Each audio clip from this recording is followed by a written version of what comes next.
Hi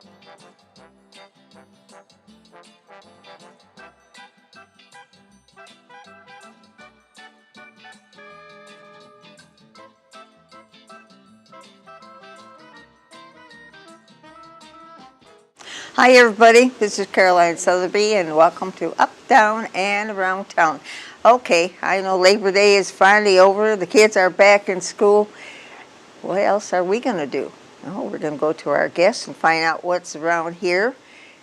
But right now it's Southgate and it's Steve Colwell. You're also in the school system and Jackie's in there. Yeah.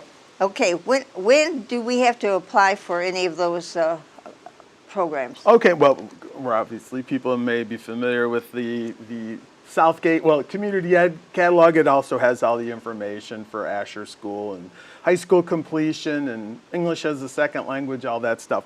But what I know most about is the community education. And Jackie Hull, who is also a former local program director here, as I was after her. That's her program. She runs that. And I'm one of her instructors there.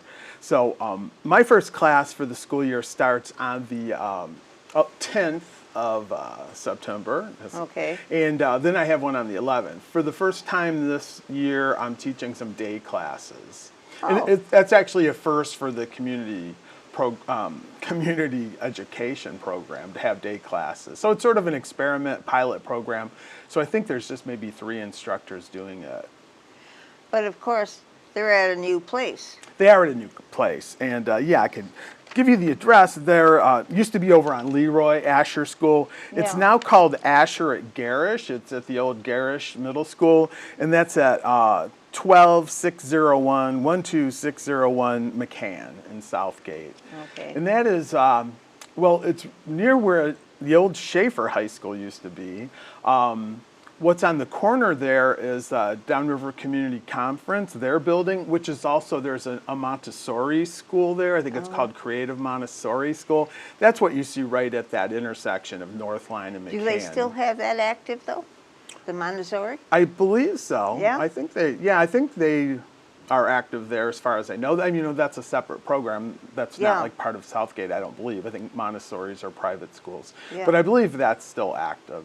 Okay. So that intersection with Northline, it's between I-75. Well, there's I-75, and then there's Sam's Club, and then there's right down from there. So it's close to Sam's Club, if you know where that is.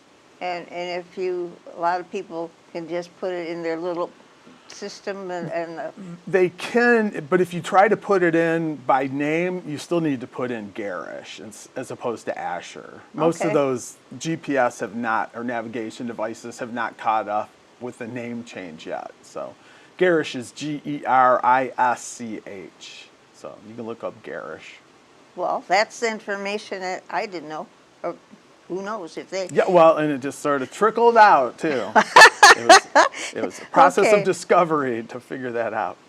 Okay, after you left us, well, you really didn't leave us. You still come and help occasionally.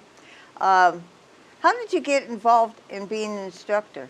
Well, Jackie was already had that job for a number of years, and I think she didn't want me to get away with just doing nothing after I retired. So she said, "Oh, you could teach a class for me."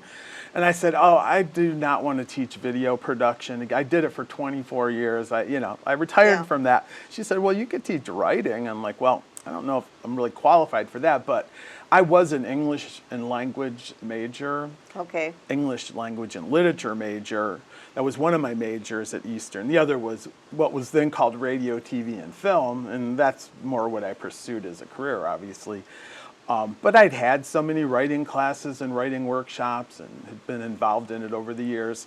So I actually fell into it pretty well, and it worked out even better than I expected. Well, with pupils, or I should say students coming in, you actually learn from them too, as well as they learn from you. Oh, definitely. And that is kind of how I teach my classes. Like, if you take one of my classes, you are not going to hear me pontificating for an hour and a half. I mean, I get the ball rolling, I relay some information. Mostly I'm just kind of managing people sharing their their stories that they've written, and I sort of organize the discussion and stuff. And I mean, I every week I do a handout where I have some topics I want us to cover.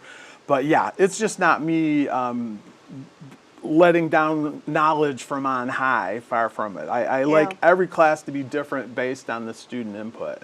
And I have a lot of returning students that have taken even the same class a number of times. So I know a lot of them actually have some, instincts maybe that are better than mine in some areas, say character development or something like that. Yeah. So yeah, I like to, bring them into discussion and, let them talk to the newer students. Well, what's fascinating about this is you get a chance to meet them, get an idea how they feel, what they're thinking about, and what process. It's like you're going with the story with them until maybe the end of the term. Or do they come back then with the same Same story? story that maybe they haven't completely finished? That happens sometimes, and I actually did teach sort of an experimental class, and I may do it again, where instead of having somebody write a number of stories over the 6 weeks, we just concentrated on having everyone start with one story and work through it and make improvements to it that was just a 4-week class. So over those 4 weeks, and I think that worked out pretty well. I learned something from teaching at that time. I might like to do that again. But my classes, I like people to turn in stories, at least for me to read and give them some feedback. They don't have to share them with the whole class, but I think it's helpful to, because that's how you become better at writing, is finding out what other people think, and not just the instructor, the other students, but it's not required. It's not a graded class. You're not getting credit for it, so I don't require anyone to turn in anything. But most people do submit several stories. So because they want to get some action, like, hey, what do you think? Is it going any place, or what can I do to make it more interesting? Yeah. And I think I've actually found out about myself. I think I may be better at kind of helping people work through issues in their story than I am at writing my own stories, but I'm okay at that too. But I think I've sort of developed an instinct of just sort of pushing people into, think about strengthening this part or that part. And I try to apply that to myself too. It's always just easier to give other people advice how to change their work of art. Okay, so this term, what classes are you having, and basically what days are you starting? So Wednesday, the 10th at 7 o'clock, I'm starting. Well, it's the class I've taught before, but I put a new wrinkle on it this year. I've taught horror before, and I used to teach sci-fi and horror. And then I separated the sci-fi class into a sci-fi and fantasy class, which will start at the end of October. But right now I'm teaching a class called Horror and Ghost Story Writing. So I want to put a little emphasis on ghost stories this time, because they're a little different than just horror stories in general. There's some. How different? Well, and that's what I'm trying to dive in. I sort of had an instinct that they were different, but I think the emotions in horror stories and ghost stories are a little different. Ghost stories may have more of an element of sadness or nostalgia or loss, but there are elements of fear. Horror stories more focus on elements of fear and terror and those emotions more than nostalgia or loss. But they intersect. They do cross over. But and there's some great short ghost stories that are very creepy, but they're not necessarily a horror story. They're more of a slow burn than a lot of horror stories. Okay, and you got started with that while you were here too, didn't you? Well, Halloween. Oh, sure. I've always yeah. loved Halloween, so Yeah. I'm looking forward to it already this year. But yeah, Halloween and haunted houses. Of course, I worked with Joel and the JC's haunted house for a number of years here in Wyandotte, and so that's sort of a natural you got for some me. instinct from there too. I hope so. Yeah. Okay, so besides that, anything else? Anything else? Well, as I mentioned, I and it's related, but I am that same class I was talking about, the horror and ghost story writing that I'm teaching Wednesday night. I'm also teaching that Thursday during the day. So I have a 12:30 Okay. class. So it's the same class. There's just a nighttime version and a daytime version. We're just seeing how many people might be available that time during the people that don't like to drive after dark or something Yeah. might want to take a class, That's true. and making it available during the day may work out. So we're going to find out. So All right. either way, if only 3 people sign up, I'm going to teach it. I told Jackie, I'm not sure if I'll teach something if only 2 people sign up, because then if one person misses, I'm just staring at one student, and I'm not sure they'd be comfortable with it. I'd be fine with it, but I don't want to freak them out. But yeah, my classes tend to fill up. They 15 spots in most Okay, classes. well, that's a lot. And sometimes I give an override or two, and I may have 17 in a class, so. But we'll see. I don't really check the numbers until just about a week before it starts, because Yeah. people tend to sign up at the last minute Oh, yeah. for classes. Oh, and I can give a phone number if you are interested Yeah. for. I mean, people that have the catalog, there's information in the catalog about signing up, and there's a form in the back. But you can also call Jackie at Southgate Community Ed, and her phone number is 734-246-4633, and she's extension 5. It's really busy this time of year. She's running all over the school, so you may end up leaving a message. And if you do, give her at least a day to call you back, because I know sometimes she'll have 38 messages, and it's all people wanting Yeah. to sign up.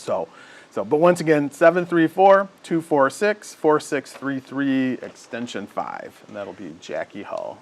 Is she the only one basically in charge of this whole setup? Of the community education, yes. And she has some other responsibilities there with the other programs. Like, I mean, she's not officially having responsibilities, but she has to, take a lot of inquiries and, Yeah. have people come in that want to sign up for, say, their diploma or the GED, and she ends up being the one that takes care of them. And she was administering the test for GED at one time, or a high school completion, both. I think you have Yeah. to take a test. So yeah, she's got a lot of duties there. Okay. Because usually she signs you to come and sit down here and give a little spiel on it. Yeah, it's hard for her to get away, especially this time of year. We should have thought about doing it maybe a month ago when it wasn't quite so crazy there, but yeah, all of a sudden it got crazy there. I told you that when I got it through the mail. My daughter on the other end of Wyandotte never got it. Oh. So I let her look through that, and that on your first page, you got something new this year. It's upholstery, or how to furnish your furniture. Yeah, there's 2 classes. Yeah. What is it? Reupholster your chair set with confidence. A chair seat. I'm sorry, I don't have my glasses on.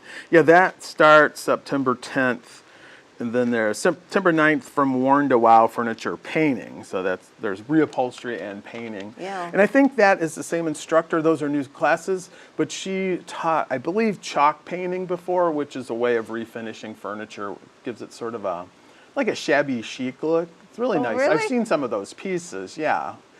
So chalk paint. Chalk is a type of paint, I guess, and it looks kind of like older paint. I may be getting it wrong, but it looks pretty nice. So.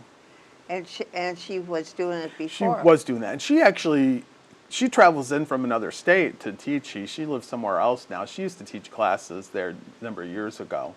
I hope I'm getting that all right. There's a lot of programs there, but yeah. So those are a couple new classes. So yeah, hopefully, I mean, if you didn't get a catalog, you can look online somewhere. Get the whole catalog is online. Is it? Yeah, I should have wrote that down too, but All right. oh, look, there's AsherSouthgateSchools.com. You should be able to get information there. Okay. AsherSouthgateSchools.com, and you can find the community education. How many years roughly page. has this been in existence? About 8, 10 years, or more than that? The whole program? Yeah. I think it's been around I think it's when I remember getting a catalog from Southgate when I used to work at TCI Cable, and I'd always look through the catalog, and I could never take classes because I had to work at night all the time, but I remember thinking, I'd like to take like a computer class or something. A lot of districts had community education at one time, but Yeah. Southgate seems to be one of the last ones right in this area doing it. I think with Southgate coming with that one, Wyandotte moved out of it because it was easier for them to go there and have more people. It could be. And there's not like a different rate for residents or non-residents. Classes are the same cost no matter where you live. And most classes are pretty inexpensive. I try to keep mine inexpensive. I figure like a 6-week class, like about $9 a session is the most I want to charge. So Okay. try to keep it pretty affordable. Because, people got other things to spend their money on. So Like food. like food, yes. Gas, food. Okay, besides doing that, I see you and Don an awful lot in Lincoln Park, going to the band shelter. What's the latest? They don't have too many more weeks left, do they? They are actually all done. This past Thursday was the Really? last of the Yeah? summer concert series. Yeah. This year they did added Tuesday concerts. I think they had 7 or 8 Tuesday concerts and probably about a dozen Thursday concerts. Yeah, just finished up with a Stevie Nicks tribute band. Stevie Nicks, best known with Fleetwood Mac, and they were quite good. The singer was quite good. Yeah, and the week before that was a really good concert called Transit Brothers, and they did a lot of stuff like Chicago and Blues Brothers, and they kind of focus on songs that are known for having horn arrangements. So the band has like a 3-piece horn section. So I really like that music. And on a nice night outside, you really can't beat listening to Really? something mellow like that. Oh, it's still kind of rocked out. They did like Chicago's 25 or 6 to 4, which I always liked. That was one of the rockier Chicago songs. Well, they must have had good turnouts because, yeah. Yeah, they have. Yeah, yeah. I mean, some bands bring in more than others, and I think the weather plays a factor. You have a real steamy day, it might scare a few people away. And Yeah. we got rained on a little. I can't remember if it was the most recent. I think it was. The rain was supposed to pass us by, but the band had their equipment covered up, and we got about a 10-minute downpour, enough to get me soaked. I had to park kind of far away. About halfway through the downpour, I thought, I'll run to my truck, and then I was pretty soaked. So I was fine, though. But Yeah. there was a guy on the stage with a portable like blower drying off all the connections for the cables and yeah. stuff. Yeah, so I think they had a little electrical problem at the very beginning, but they soldiered through and did the show. Who sponsors that? Outside of just the city, or? Well, the Thursday concerts are through the Parks and Rec Department in Lincoln Park. The Tuesday concerts were more specifically from the mayor and council. Okay. Our mayor there in Lincoln Park now, Maureen Tobin, she used to work for Parks and Rec, and she got the concerts going again in modern times. That was something they had many years ago, but they kind of fell by the wayside. But she got it going again 8 or 9 years ago, I think. So she wanted to, keep her toe in the water, and she started scheduling Tuesday concerts. I've heard her name, so Yeah. so it's gone through for many years, and that. Yeah, she's been on council and she's been around. And I felt bad. Wyandotte has those Sunday concerts during the summer at the old theater lot, and last year I went to maybe 3 or 4 of those. I didn't make it to a single one this year. Most of the Sundays where I was available to go, it was like a 90-degree day, and I need shade when it's that hot and it's that early in the day, so I just thought, I don't think I can do it. Well, you know what they've done since last year? They have an area there that sort of got paved, and they brought tables with canopy. Oh, really? Oh, well, so, yeah. I should have looked into that then. Yeah. I'll remember that next year. Okay. Because wherever it is, I love like just outdoor music in the summer. It's hard to beat, I think. Yeah. So, anything else besides that? No, not that I can think of. Nothing? No, No? I just. What does Don do besides watch concerts? Well, actually, he's recording the concerts for Lincoln Park. So all those, Is he? yeah, he's been doing that for a number of years. He does the city council meetings, and he tapes a lot of special events like the garden walk that they had recently. He's got some other project. This So are you scavenger still hunt. involved? He's still involved. Yeah, in he tapes video? a lot of events. Yeah, so I don't think he'd be at every one of the concerts if he wasn't recording it, but I'm sure he'd be at some of them. But. Okay. So I just set up by the camera. What does he do with the so video? people What does they air them like on the Lincoln Park Do they? channel, or I think they're all on YouTube. So yeah, if you were to look up like Lincoln Park Bandshell Summer Concert Series, you'd start finding them, I think. Okay. And they'll be listed by what the band is. Okay. The one in Wyandotte, which is on Sundays, is by Pelon. And I've been there just like taking snapshots, not doing the whole setup, but yeah, he had some good turnouts, and I think it depends on the band too. If they say, Sure. "Hey, come on down," Right. you know, and if somebody knows for sure that this band is playing this day, they're going to be there too. So it takes a little bit more of bringing out the the bands coming Sure. and say, "Hey, come on." And I think that's partly the dynamic that works doing that, though, because some bands do have a following, and say the band usually plays in Oakland County or elsewhere in Yeah. Wayne County, and then they're in Wyandotte. Well, some of their followers may come watch that show that have never been, like, to downtown Wyandotte. Right. And then, of course, I believe that's part of the social district where you could buy a drink at one of the Yeah. bars and carry it over there. So give people an occasion to visit one of the restaurants or bars in the area, and they might come back even when the band they like's not playing. So I do think that there's benefits to doing that kind of program. So things work out. Hey, I called you real fast. You came on. I appreciate it. Say hi to Jackie. I will. For me. And keep us posted on what's Oh, going okay. on. Well, thanks for the chance to talk about everything. Okay. All right. You take care. Thanks. And thank you for watching. We'll see you next time on Up, Down, and Around Town. Bye-bye.